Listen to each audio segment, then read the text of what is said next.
साथियों,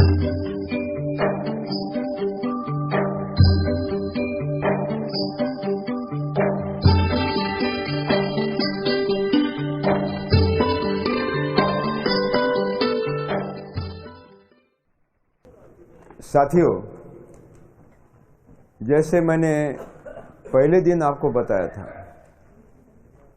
और आश्वस्त भी किया था 100%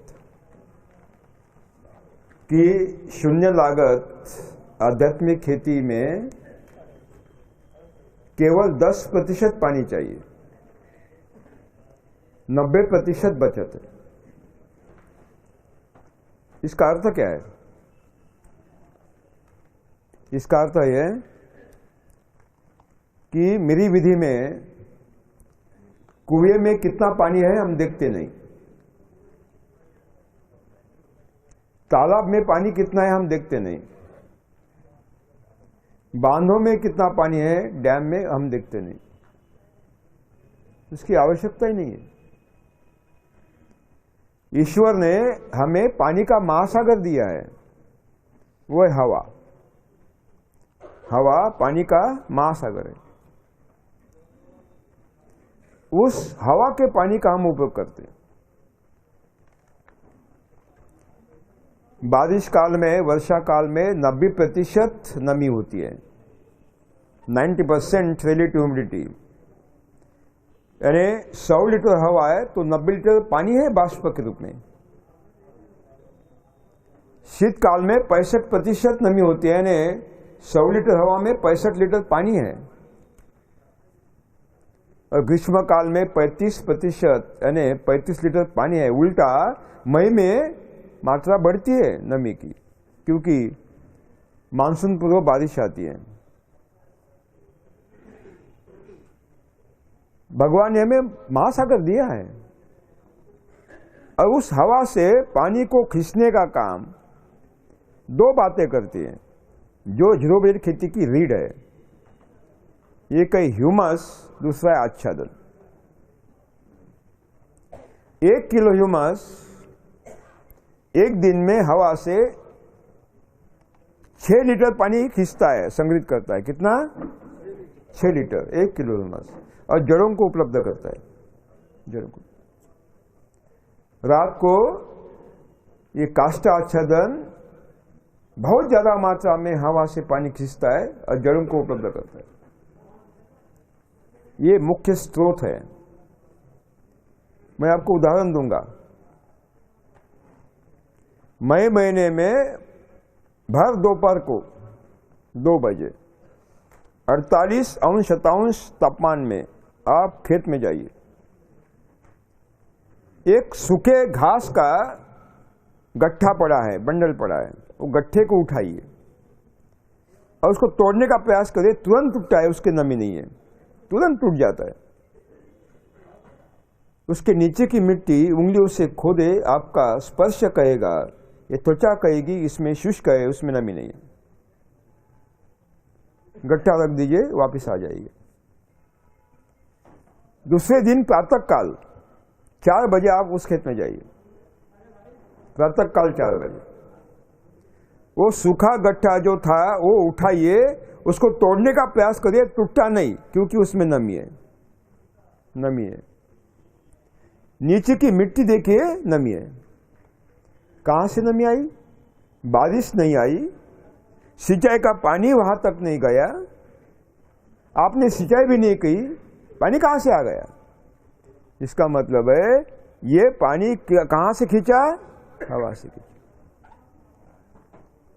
ईश्वर ने सारी व्यवस्था सुनियंत्रित, सुव्यवस्थित की है। जन्म से पहले खाने पीने की व्यवस्था कर दी है। ये कॉन्ट्रैक्ट, वो ठेका आपको नहीं दिया है और न तो सरकार को दिया है, पानी उपलब्धि का और खाना उपलब्धि का। जीरो बजट खेती में हम क्या करते हैं? वही करते हैं। आच्छादन बिछाते हैं, वो विघटित होता है, ह्यूमस की निर्मित होती है, भूमि में ह्यूमस संग्रहित होता है। और क्या करता है ह्यूमस? हवा से पानी खींचता है। और काष्ठ आच्छादन हवा से पानी खींचता है। और चमत्कार देखेंगे आप, चमत्कार देखेंगे। मैं उसकी पुनरावृत्ति करना चाहता हूं कि हमारे महाराष्ट्र में, मराठवाड़ा में और विदर्भ के 4 जिलों में 3 साल से गहन अकाल है।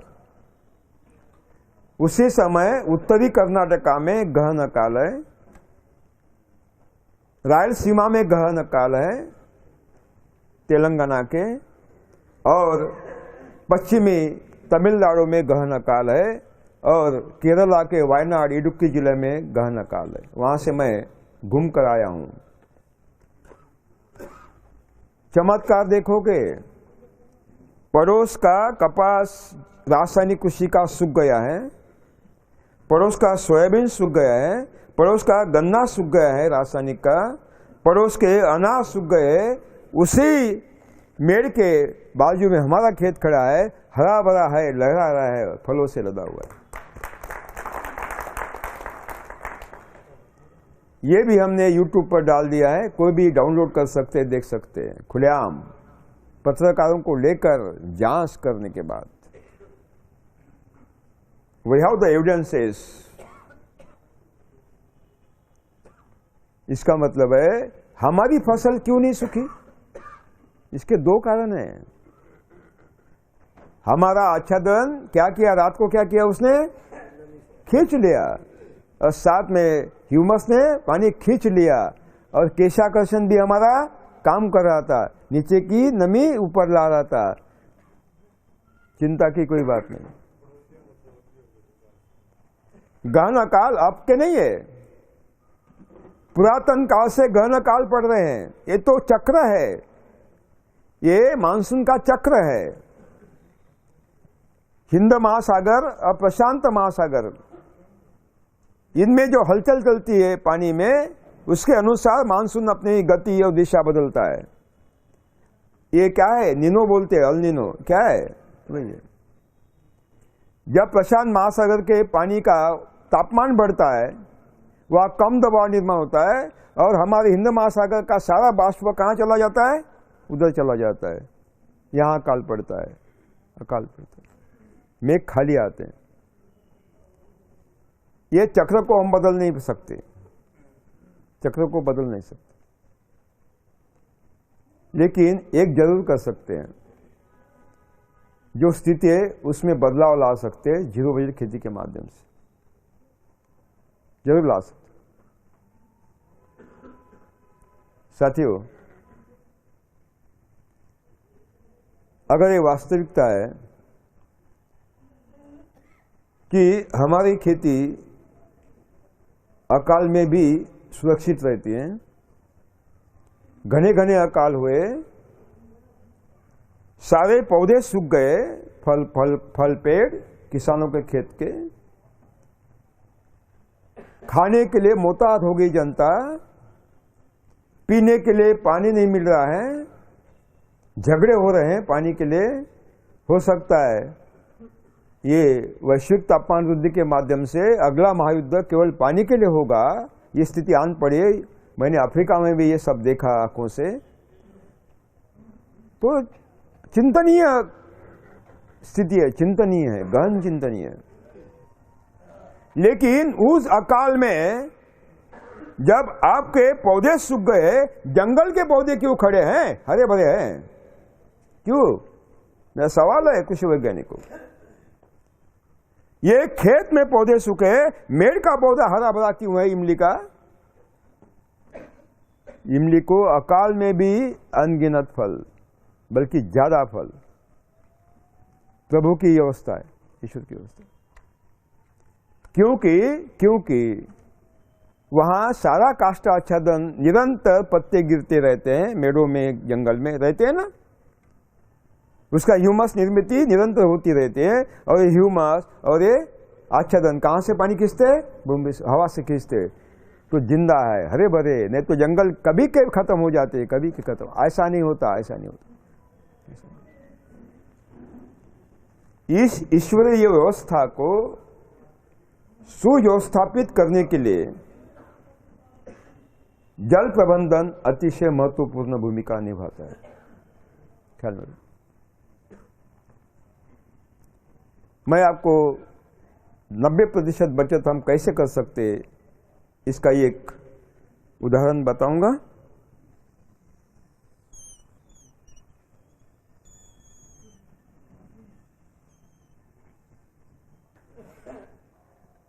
अभी आपने पानी देने के लिए नाली निकाल ली ना, नाली बोलते, क्या बोलते आप? नाली बोलते हैं। अब आप क्या करते हैं? पूरी नाली भर देते हो, है ना? हर नाली को क्या करते हो? पूरी भर देते हो। नाली के समाधान के लिए नहीं, जड़ों के समाधान के लिए। किसके समाधान? आपके समाधान के लिए। अब आपने पूरी नाली भर दी, हर नाली में पानी दिया। कितना पानी दिया? 100% दिया ना। अब मुझे बताइए, अगर मैं एक हाथ से पानी पीता हूं तो पेट में जाता है, और 2 हाथों से पीता हूं तो उसी पेट में जाता है। मुझे एक पेट है क्या 2 पेट है? देखिए, अगर 2 हाथों से पानी पीता हूं तो उसी पेट में जाता है, एक हाथ से पानी पीता हूं तो उसी पेट में जाता है। तो 2 हाथों से पानी पीने की आवश्यकता है क्या? नहीं। अगर मैंने यहां पानी दिया और यहां नहीं दिया, एक नाली में पानी दिया, नंबर 2 में नहीं दिया, नंबर 3 में दिया, नंबर 4 में नहीं दिया, तो ये पानी इन जड़ों को मिलेगा, इन जड़ों को मिलेगा ना। ये पानी ये दोनों तरफ की जड़ों को मिलेगा, ये पानी दोनों तरफ जड़ों को मिलेगा। यहां डालने की आवश्यकता है नहीं। क्यों देते हो? कृषि वैज्ञानिक भी वही काम करते हैं। जाइए आप यूनिवर्सिटी, वही देखेंगे आप, तने तक पानी भरा है। कृषि विज्ञान अज्ञान है, विज्ञान नहीं, और ज्ञान भी नहीं। इसका मतलब है अगर एक को छोड़कर हमने पानी दिया, कितनी बचत हुई? 50%। शाबाश। अब जिस नाले में हमने पानी नहीं दिया, अगर वहां हमने आच्छादन कर दिया, क्या कर दिया? आच्छादन भर दिया।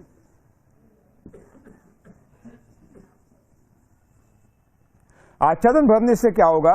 ये भूमि से बाष्प उत्सर्जन जो पानी हवा में जा रहा है उसको क्या हो गया? नमी को रोका गया, है ना। अगर 100 लीटर पानी देते हैं आप भूमि को, तो जो दरारें पड़ती है ना भूमि के सतह पर, उसमें से बाष्प उत्सर्जन से 40 से लेकर 60% पानी कहाँ जाता है? हवा में उड़कर जाता है। लेकिन जब आच्छादन भरते हो तो जो उड़ने वाला पानी है कहाँ रहेगा? वही रहेगा, और 25% बचत। कुल मिलाकर कितनी हो गई? 75। अब ये आच्छादन चुप नहीं बैठेगा, ये क्या करेगा? रात को कहां से पानी खींचेगा? हवा से पानी खींचेगा, और ह्यूमस तैयार होगा, वो भी हवा से पानी खींचेगा, और 15% बचत। कितनी हुई? कुल 90% बचत हुई। 90%। इसका मतलब है 0 बजट खेती में केवल 10% पानी। इसका मतलब है अगर आपके पास 1 एकड़ के लिए सिंचन होता है, इतना पानी है, तो इस विधि से कितना एकड़ सिंचन करोगे? 10 एकड़ करोगे।